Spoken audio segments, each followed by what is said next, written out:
alongside my buddy Nick Lacapo, here to talk to you about Roddy McGhie's Franken-Doh. I love this trick. This is, of course, Roddy's take on Bob Farmer's little hand effect. Essentially what happens is a small ball of Play-Doh is introduced. You'll have a spectator sign a coin. The ball of Play-Doh transforms into a tiny, weird little Play-Doh hand, grabs the coin, and then you can hand the spectator the ball of dough. They can open it up and find their signed coin inside the dough. This effect is mind-blowing. Yeah.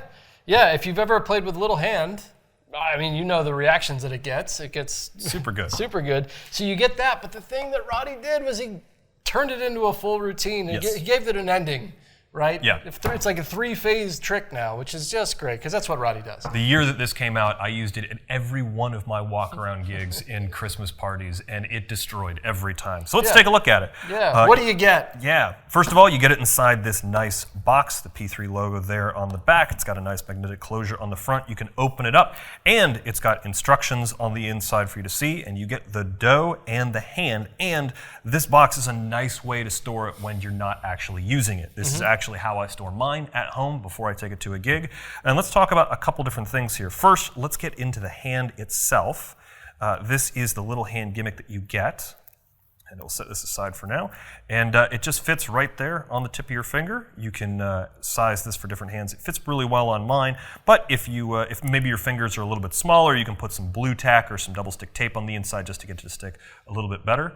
Also comes with a magnet that is permanently affixed inside the hand and an extra magnet.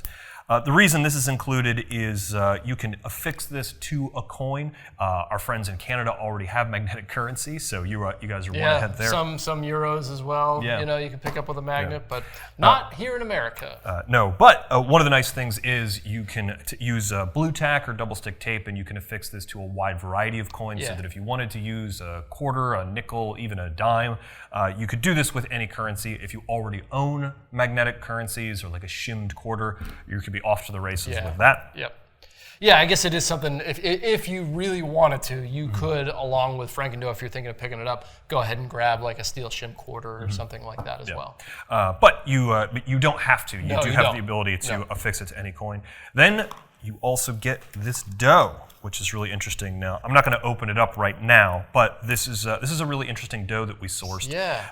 That it has the ability to be brought back to life, so to speak. It's almost you know, if you use like Play-Doh too much, it just kind of gets like tough to stretch and dirty, and you know. But this is a little different. Yeah, this dough right here is really nice because it doesn't like to stick to your hands too much or to the lint on the inside of your pockets. No. I actually carry it around in my suit coat, and it doesn't like to bleed onto fabrics. Yeah, isn't that weird? Like you literally carry this in your pocket. Yeah.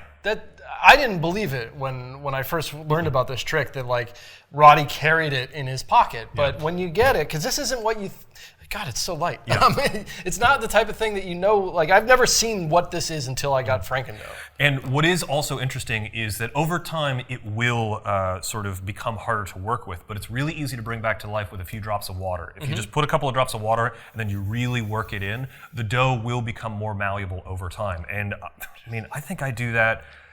Maybe. Bring the dough back to life. Yeah. And it's called Franken-Doh, Eric. It's so good. Seriously? Yeah, I know.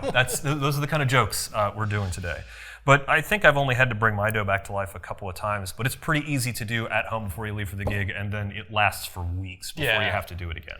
Yeah, and of course you get the kicker ending of the signed coin ending up in the dough, so you can hand to the spectator. It's absolutely great. You really do hand the dough to the spectator, and they really do open it up themselves and find their signed coin inside. It's a really complete routine with excellent instructions by Roddy McGhie on exactly how you do it. Now, Eric puts his on his fingertip there. I usually have mine on my pinky finger. This is just the way I learned the little hand originally. We're not going to go over the handling here, but you are correct about putting like a little bit of blue tack in there, so you can size this to anything, because my pinky finger is obviously not the same size as my pointer finger. I load mine up with a bunch of just, it's the stuff that you would stick posters on the poster putty on the wall. So it's nothing. Or you can just like line it with a bunch of tape on the inside, some double stick tape just to make it fit better if you need it that way. So you don't have to worry about it not fitting your hand because it's actually sized pretty large in general. And I got to say, the reactions this thing get are amazing. If you've ever done the original little hand, like we talked about, people are super delighted. But when you add a trick that is this strong, they really go nuts. I can't tell you how many gigs I was rebooked for over and over again, specifically because of Franken-Doh, where people would run around the party and be like, have you seen the ball of Play-Doh? You've got to check this out. It's so good. Yeah, Franken-Doh, Roddy McGhie. Check it out.